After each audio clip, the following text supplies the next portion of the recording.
Hey everyone, welcome to another installment of Harry Potter Theory. Due to all of the demand in the comment section, today we're going to be discussing Rubeus Hagrid, played by the late and great Robbie Coltrane. For those unaware, Robbie Coltrane, who famously played Rubeus Hagrid, tragically passed recently at the age of 72. Coltrane, who'd been fighting poor health for the last couple of years, finally died in hospital near his home in Scotland. The last time Coltrane appeared on camera was this year, during the 20th Harry Potter anniversary special, Return to Hogwarts, and it was here that he reassured fans that though he may not be around forever, Hagrid isn't going anywhere. Forever cemented in film and in the hearts of millions upon millions of Hagrid fans worldwide. A few different videos were requested on the loveable half-giant, ranging from 10 best things about Hagrid to things we don't know about Hagrid. But I decided to land on the latter so that I can uncover some aspects of Hagrid's character that casual fans may not have ever known. Let's get into it. 10. His Hogwarts House. Though there has been much speculation over the years and a considerable number of theories, it turns out that, rather unsurprisingly, Hagrid was a part of Gryffindor. Given Hagrid's bravery, kindness, and nobility, this probably isn't much of a shock. While his house is not revealed in the books, it is revealed in an article published on Wizarding World. That makes this little factoid canon. Do you share a house with Hagrid? 9. Based on a real person.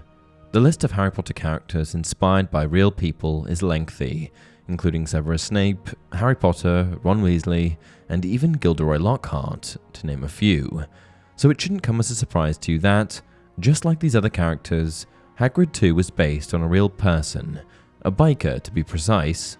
In Harry Potter Page to Screen, the complete filmmaking journey, according to Robbie Coltrane, the character was modelled on a real biker. Coltrane said that J.K. Rowling told him that Hagrid was based on a Hell's Angel she knew in the West Country. He was just huge and terrifying, Coltrane recalled Rowling telling him, and then he would sit down and talk about his garden and how his petunias had been very bad that year. 8. Larger plans for Hagrid. In the beginning of the Philosopher's Stone, we see Hagrid delivering infant Harry Potter to the Dursley residence at Privet Drive. It was an emotional scene, as the soft, lovable half-giant could barely contain himself as he released Harry from his grasp. But what many may not know is that this scene both protected Hagrid's character and set the stage for a similar scene in the Deathly Hallows. In an interview, J.K. Rowling revealed that she had always planned for Hagrid to carry Harry's seemingly lifeless body out of the Forbidden Forest during the Battle of Hogwarts. She also explained that Hagrid carrying Harry at the end was symbolic, because it mimicked Hagrid carrying baby Harry in the first book. Apparently this image kept him safe, and ensured that Hagrid was kept around for future books. 7. Dementors Meal. In the Chamber of Secrets, Hagrid is wrongfully sent to Azkaban after being accused of reopening the Chamber of Secrets.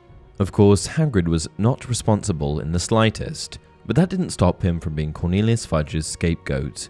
Azkaban destroys a lot of its prisoners. It ages them, wears them down, strips them of their vitality, and that's largely due to the presence of its prison guards, the Dementors.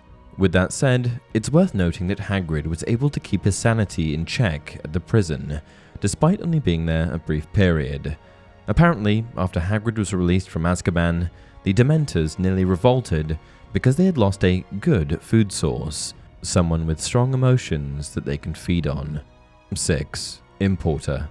In the Harry Potter story, there are all sorts of interesting creatures roaming around, but quite often I found myself thinking, why are so many of these creatures within proximity to Hogwarts? Yes, the Forbidden Forest is close to the school, but it's even remarked in the books that some of these creatures are exceptionally rare. Creatures like Thestrals and Acromantulas. As it turns out, Hagrid is the one responsible for bringing both Thestrals and Acromantulas to the UK. Thestrals are extremely rare, wild creatures that the Ministry of Magic considers to be dangerous because of their link to death. Hagrid tamed 1 male and 5 female Thestrals to bring to Hogwarts, who spawned an entire herd. The Hogwarts Thestrals are the only herd to ever be tamed and used as pets in all of England, and no other cases are known around the world either. Hagrid is also responsible for bringing Acromantula to England, as the species is native to Borneo. Hagrid released Aragog into the forest before snagging a female Acromantula named Mozag. Aragog and Mozag's resulting colony is the only one to exist in England. 5. His weakness. Given that Hagrid was the Care of Magical Creatures professor and showed an affinity for magical creatures on par with famed magizoologist Newt Scamander, you may be surprised to hear that Hagrid's only weakness is a tiny pet you may have heard of, a cat.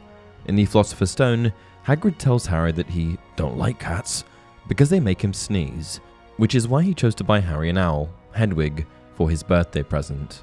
4. Stunted Magic. Magical powers aren't revealed in a magical child until they are provoked out of them, sometimes remaining dormant for a considerable amount of time. In Hagrid's case, this was the reality, as his powers didn't truly manifest until after he had received his Hogwarts letter and purchased his first wand from Ollivanders. Hagrid simply never had an incident in his childhood where his emotions were heightened, and for this reason his powers didn't manifest. 3. He can't cast this spell. In the Harry Potter story, casting the Patronus charm seems to be a rite of passage, a signifier that a witch or wizard has truly honed his or her magical abilities. The Patronus charm is a positive energy force, a physical representation of hope, happiness, survival, and purity.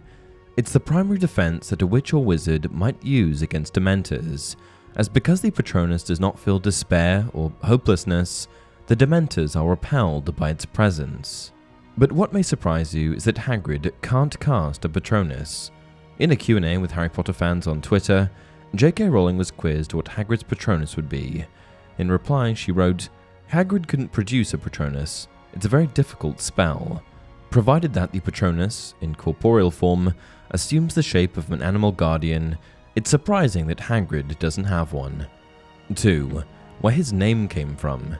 Hagrid's full name is Rubeus Hagrid, and just like many of the other characters in the story, his name actually has a lot of depth. He wasn't named haphazardly. Hagrid is a big drinker who's regularly seen by Harry to indulge in visits to the pub and even getting inebriated.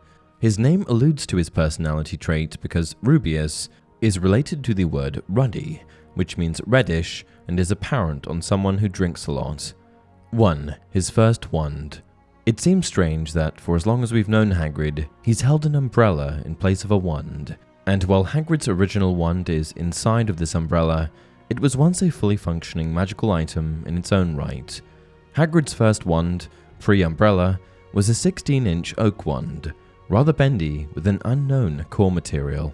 Those with oak wands usually have an affinity with the magic of the natural world. A bendy wand signifies a high level of adaptability in his personality, and the length of his wand is representative of his large stature and enormous personality. And that's it for this video. Thank you for joining me in honouring the late and great Robbie Coltrane by dissecting his iconic character. Until next time, remember, what's coming will come, and we'll meet it when it does.